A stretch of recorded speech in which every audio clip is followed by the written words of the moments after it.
আসসালামু আলাইকুম।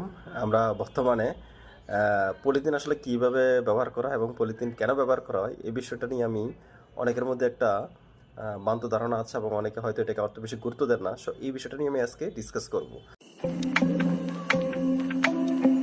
প্রথমে আমি আপনাদেরকে দুটো ছবি দেখাচ্ছি, ছবিটা দুটি ভালো করে খেয়াল করুন।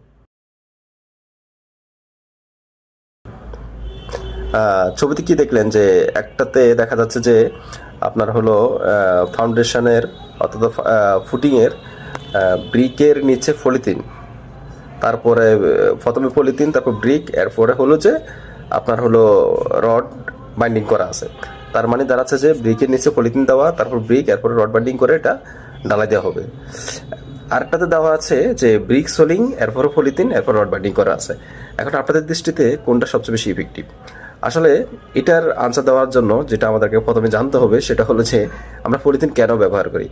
আসলে আমরা কনস্ট্রাকশন সাইডে পলিথিনটা ইউজ করা হয় নর্মালি কোনো একটা ঢালাই বা কনক্রিটের যাতে সিমেন্টের পানিটা যাতে লিকেজ না হয়ে যেতে পারে, অর্থাৎ যাতে মাটির টাচে আসতে না পারে অথবা সাঁটার থেকে যাতে বেরিয়ে যেতে না পারে, ওই জন্য আমরা বেসিক্যালি লিকেজ প্রুফ হিসেবে পলিথিনটা ব্যবহার করি।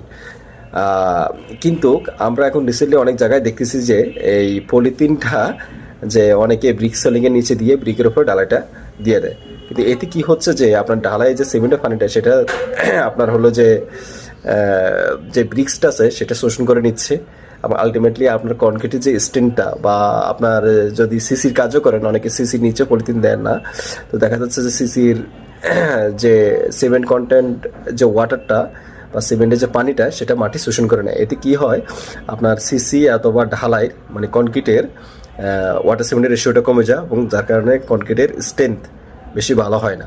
তো এই জিনিসটা আসলে অনেক ভালো মানের ইঞ্জিনিয়ার এই জিনিসটা অনেকে মিস্টেক করে।